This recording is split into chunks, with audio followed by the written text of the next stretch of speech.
enter me. Mi wili mina ndero so me. Ela uta nchela mari milini ne. Every day mali ka mina. On one side phela mina loko ni langute kahle. Ai timhaka ta mali papa. Ko va ku ni yo karhala ku endla swilo ni ri nexe vanhu va Xikwembu. Mara hini ndaba loko vulavula na mina ngani respect. A ni fanele ni ndlisa ku yini ku respecta I ku ni tirhisa ximalani xexi ni nga na xona ni support n'wina mara. Mina na vavasati lava nga tirhi ku mata va tiphina. Mati vavasati lava nga tirhi ku va tiphina va hlayisiwa na. Yini? Right. Anendli nchumu la ka muti lowani. Ni mi hakelela xibukwana hinkwenu mi tsarisile ka mahiti ku nta mi lahla. Ni nge ndli nchumu. Se ni ta fane ni ta dya mali ya n'wina loko se ni file. Hi papa hi te. Hi vulavuleni kunene swilo swa munhu. What? Hi tshika ku holova na Koko. Ya le mringo. Wabona munhu loko se ala ku ta fela la mutini wa mina ni nge swi twisisi. A ni nge swi Mihloti ni kombela ku famba. Please. Kumeni ka ni famba na mina. Mi ya kwi? Boncisi. Mi ya kwi?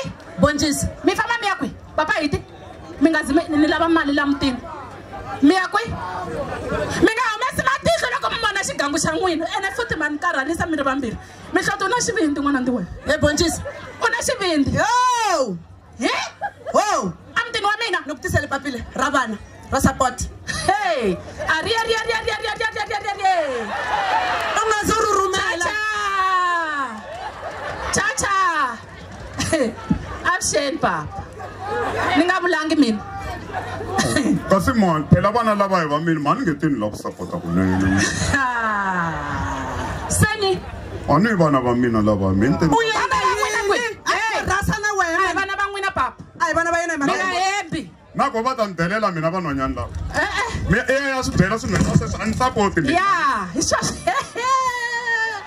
Ari. Kasi wena. Na xikhexa Xikwembu man. U lulamile Yesu. Why you hands up plaleri na? Solvela the problems. Boncisi why you hands up plaleri? Papa, why you hands up? Kasi why wena fane yani maintain sa kunene ku ri ku vana nte va mina ni ta hlayisa na. Kasi va n'wina vana lava a ni mi ta hi va n'wina na. Va n'wina namuntlha.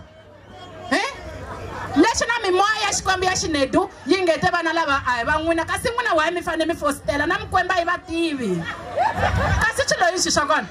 Boncisi. Hey! Marasa na wena. Se ni la u ta ni pengisa manje. A beriwa yini? Mi pengisa yini?